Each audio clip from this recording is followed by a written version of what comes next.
Two people can share a bed, a home, and a decade together and still feel like strangers by 9 o'clock most evenings.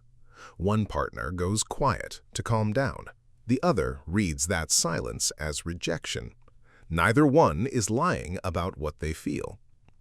Most people assume these relationships fail because one partner refuses to try, but that is rarely what is actually happening.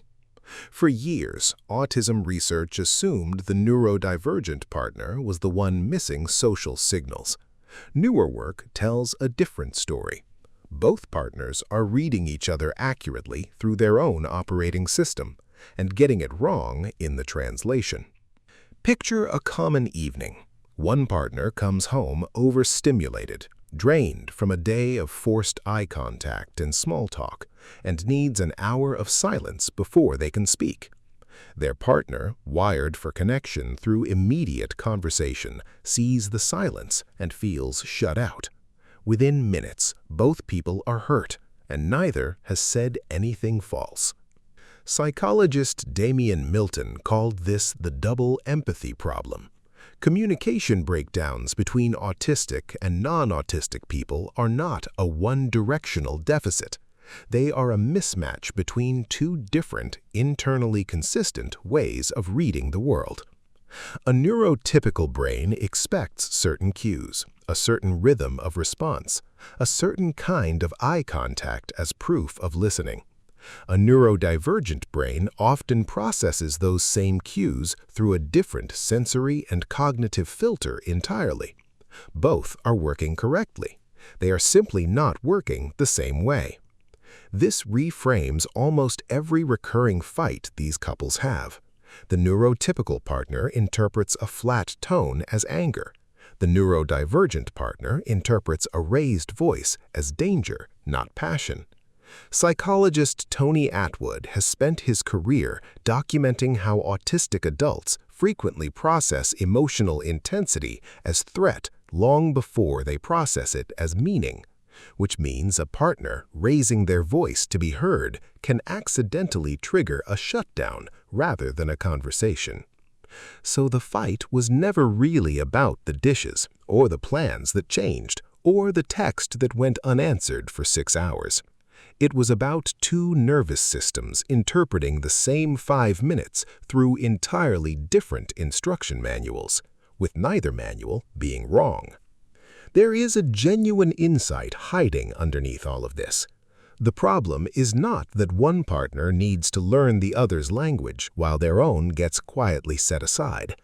It is that both people have been grading each other against a single, unspoken standard of what love is supposed to look like.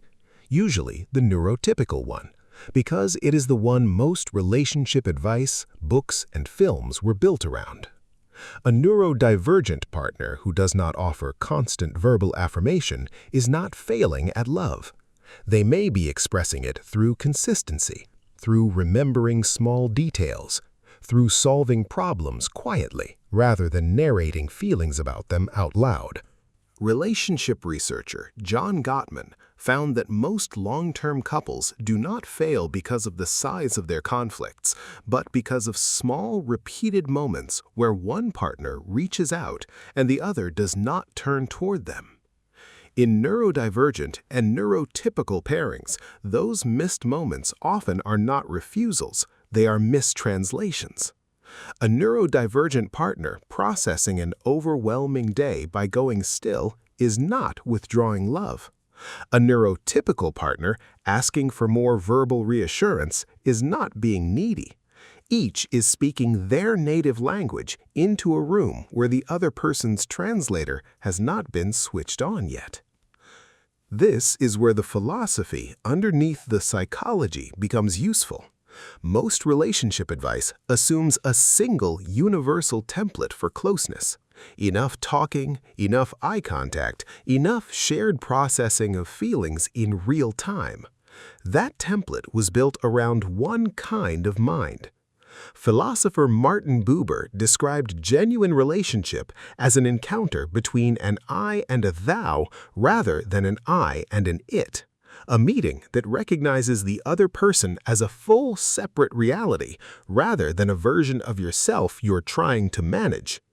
Applied here, the work is not teaching one partner to perform neurotypical warmth or teaching the other to tolerate neurotypical intensity. It is learning to recognize a genuinely different mind as full, coherent, and worth understanding on its own terms, rather than a flawed copy of your own. That shift changes what closeness even means for a couple like this. It stops being about erasing the difference and starts being about building a shared third language that neither partner had to begin with, one built collaboratively rather than one partner permanently translating into the other's terms. Building that language takes specific, repeated work, not good intentions alone. Start by naming your own signals out loud before conflict, not during it. Tell your partner exactly what silence or eye contact or a flat tone means when it comes from you, so they stop guessing. Second, agree on a pause signal both of you use when a conversation is escalating faster than either nervous system can process. A word or gesture that means we are both still here, we just need 20 minutes, rather than letting silence get misread as abandonment. Third, separate the sensory need from the emotional message. If overstimulation is driving the withdrawal, address the environment first. Lower lights, less noise, more space before trying to resolve the emotional content of the disagreement. And keep checking your interpretations against reality instead of your assumptions. Ask directly what a look or a pause actually meant, rather than filling the gap with the story that feels most familiar. None of this makes the differences disappear. It gives both nervous systems a shared map instead of two competing ones. Two people can still share a bed, a home, and a decade together, and instead of feeling like strangers by 9 o'clock, they can feel like two different languages finally being read by the right translator.